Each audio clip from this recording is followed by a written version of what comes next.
दलित शोषित प्रवासी समाज पार्टी से आज तारीख 27/9/2025 तो कल MiG-21 विमान का चंडीगढ़ में समारोह पूर्वक उसको रिटायर्ड कर दिया गया, अलविदा कर दिया गया। दोस्तों, MiG-21 विमान लगभग 63 साल की यात्रा करके एक निरंतर साहसपूर्ण और वीरता के कारनामे के यात्रा के साथ रिटायर्ड हुआ है, जो भारतीय सेना का गौरव रहा। उसने हजारों हजार ऐसे क्षण उत्पन्न किए, सेना के सामने प्रस्तुत किए, जिससे भारतीय सेना गर्व से भर जाती है। न सिर्फ भारतीय सेना, भारतीय जनता और दुनिया ने भी MiG-21 के विमानों का शौर्य और उनका कर्तव्य जो है रणभूमि में हजार बार देखा।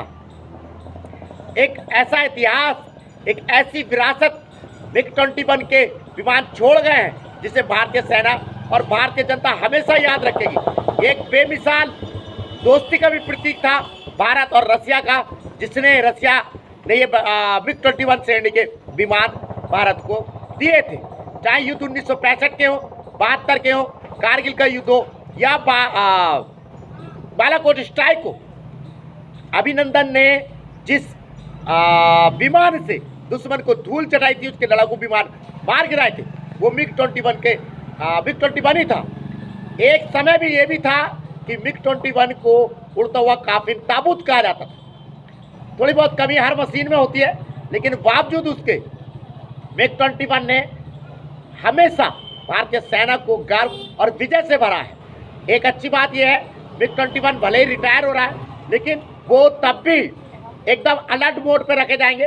किसी भी आपात स्थिति में भारतीय सेना की रक्षा, भारतीय सीमाओं की रक्षा के लिए वो युद्ध के मैदान में आएंगे और एंटी ड्रोन विमान के रूप में उनका इस्तेमाल का विकल्प हमेशा खुला रहेगा। ये बेहद खुशी की बात है। हर व्यक्ति को रिटायर होना है, हर मशीन को रिटायर होना है। अलविदा MiG-21, आपकी विरासत अब जो संभालने जा रहे हैं वो सबसे अच्छी बात यह है, भारत निर्मित तेजस लड़ाकू विमान है।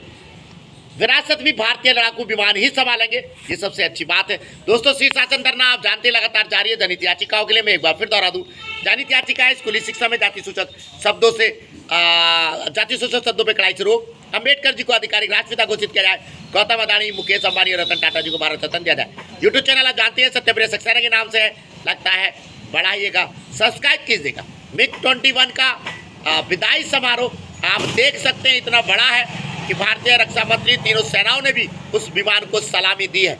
अलविदा MiG-21, आप भारतीय सेना के गौरव और बहादुरी के साथ कदम मिलाते रहे हैं हमेशा। आप हमेशा याद आएंगे, आपके विरासत को नए लड़ाकू विमान संभालने के लिए तैयार है। अलविदा MiG-21, धन्यवाद, नमस्कार।